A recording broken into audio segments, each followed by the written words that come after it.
Yos nakama, selamat datang di Laftel Anime. One Piece Chapter 1089 sudah rilis versi bajak lautnya. Inilah saatnya Mimin untuk mereview sekaligus menganalisis One Piece Chapter 1089. One Piece Chapter 1089 mendapatkan judul Insiden Barikade Pengepungan, di mana judul kali ini merujuk pada dimulainya insiden pengepungan yang dilakukan oleh armada besar angkatan laut di Pulau Egghead. One Piece Chapter 1089 diawali dengan memperlihatkan kondisi di desa Fusa, East Blue, kampung halaman milik Luffy. Beberapa warga desa sedang membicarakan mengenai berita tentang Monkey D. Garp yang ada di koran lampu merah milik Morgan. Dalam surat kabar, nasib dari Garp diberitakan tak diketahui di Pulau Bajak Laut. Namun para warga masih merasa lega karena Garp tidak dinyatakan gugur dalam insiden tersebut. Whoopslap, sang kades, mencoba mencairkan suasana dengan mengatakan jika Garp adalah sosok yang sudah banyak membuat kisah legendaris, jadi tak ada yang perlu dikhawatirkan.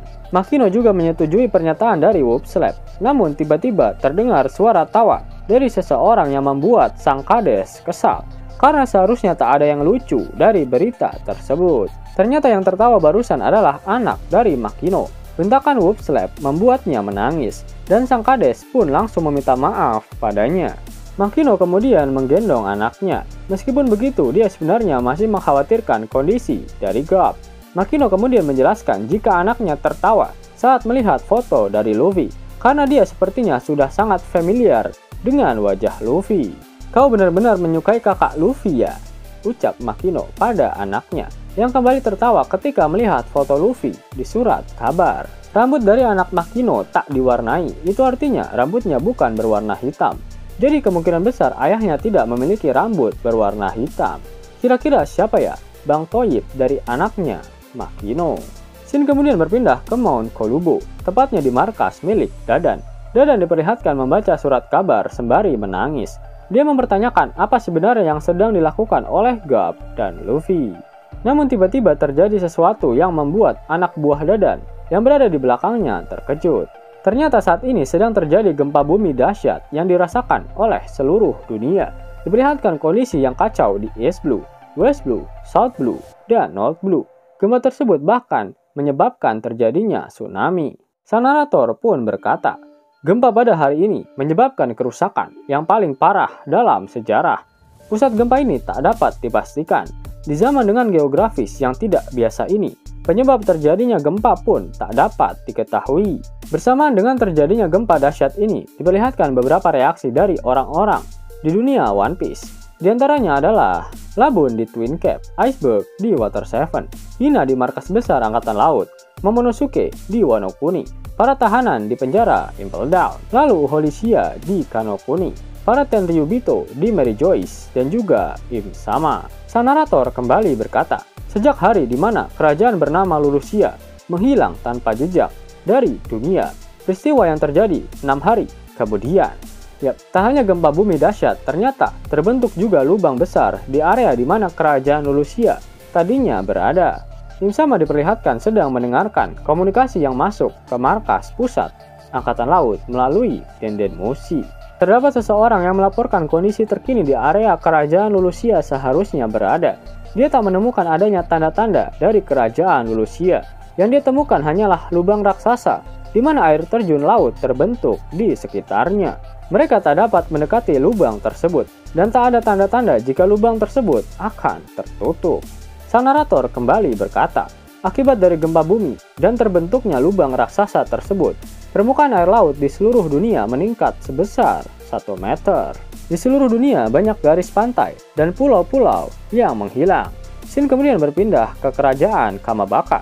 Diperlihatkan garis pantai di pulau tersebut sudah terendam dengan air laut. Para Okama kebingungan karena pantai tak pernah tenggelam setinggi ini sebelumnya.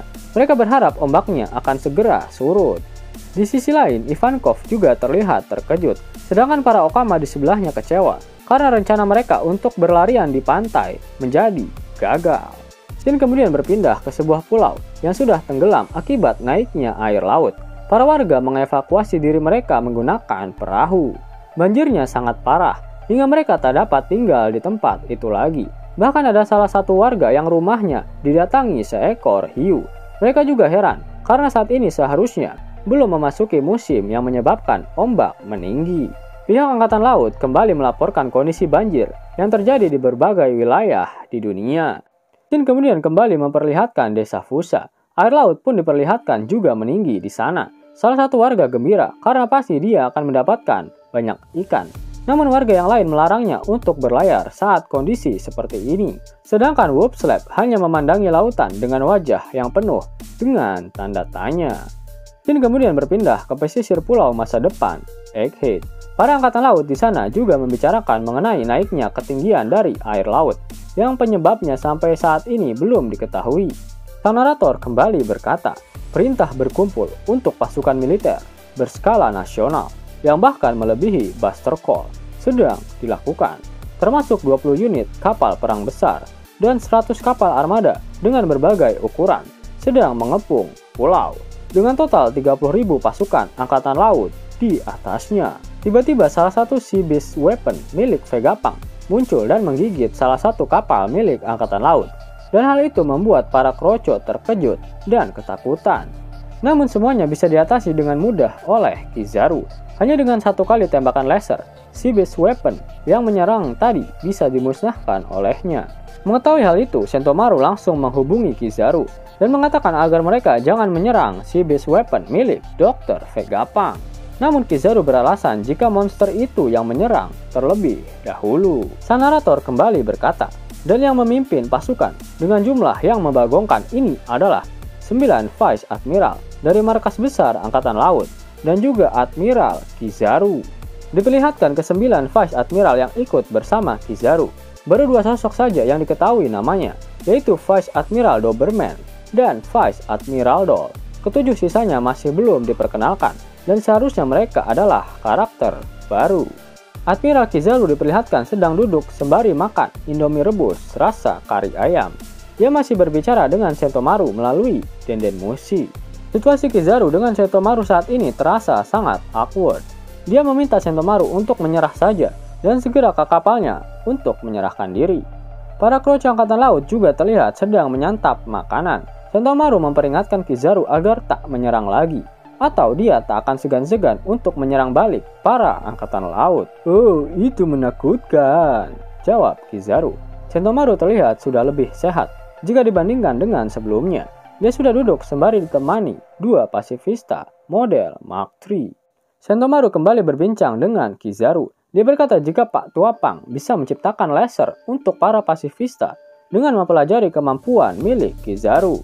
Terjadi sebuah flashback singkat yang memperlihatkan Kizaru muda sedang mendemonstrasikan kekuatan lasernya dengan menembakkannya ke arah langit. Sentomaru tak pernah menyangka jika Kizaru lah yang akan datang untuk menghabisi Pak Tuapang. Kizaru menjawab jika dia tak bisa membela Sentomaru karena dia telah terlibat dalam penelitian mengenai abad kekosongan. Kizaru hanyalah budak korporat yang sedang menjalankan perintah, ucapnya. Dia menambahkan jika pertempuran ini tidak menguntungkan untuk pihak Angkatan Laut. Semakin banyak yang mereka hancurkan, maka semakin tidak menguntungkan bagi Angkatan Laut. Kizaru juga menyinggung jika Rob Lucci dan rekan-rekannya telah gagal melakukan misi mereka. Sentomaru menjawab jika kegagalan mereka terjadi akibat adanya bajak laut topi jerami di sini. Diperlihatkan situasi di pesisir pantai Pulau Egghead. Kapal Angkatan Laut tak dapat berlabuh karena dijaga oleh sea beast weapon dan juga pasifista model Mark III. Dan kemudian berpindah ke dalam salah satu kapal perang. Terlihat Saint J. Garcia Saturn sedang menyantap makanan. Pakai tangan kiri lagi, dablek memang. Vice Admiral Doberman juga terlihat berada di ruangan tersebut.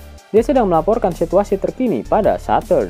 Saturn berpesan pada Doberman, jangan sampai musuh mengetahui jika dia ada di Pulau Egghead. Saturn juga sedang membaca koran lampu merah milik Morgan yang berisi berita mengenai bajak laut topi jerami yang menyandra Vegapunk dan membuat barikade di Pulau Egghead.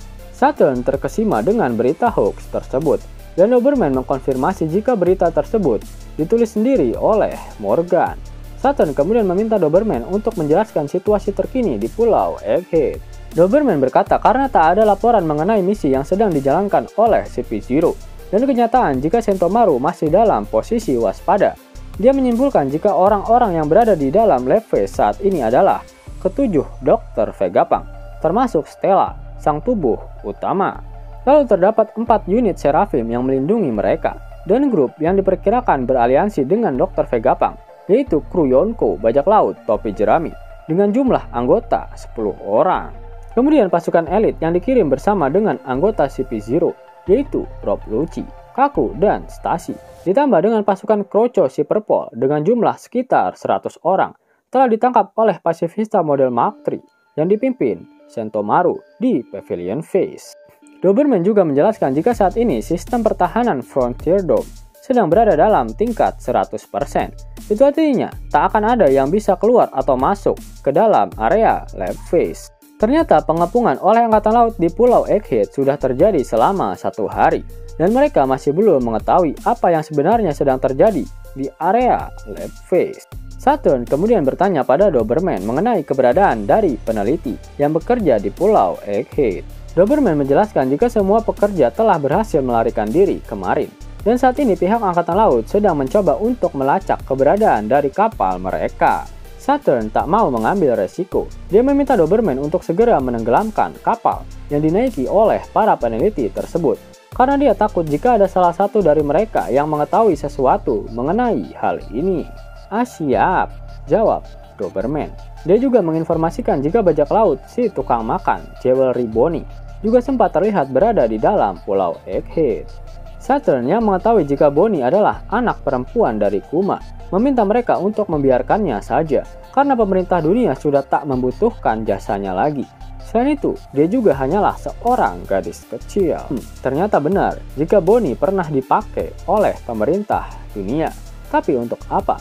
Apakah berhubungan dengan kekuatan buah iblisnya? Diperlihatkan para kroco Angkatan Laut yang bersiap siaga di hadapan si Base Weapon yang dapat menyerang mereka kapanpun.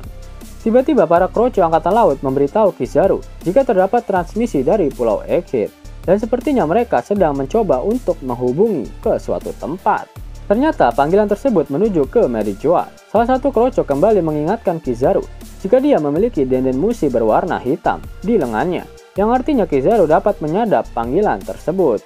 Jin kemudian berpindah ke ruang otoritas di Kastil Pangea Mary Joa.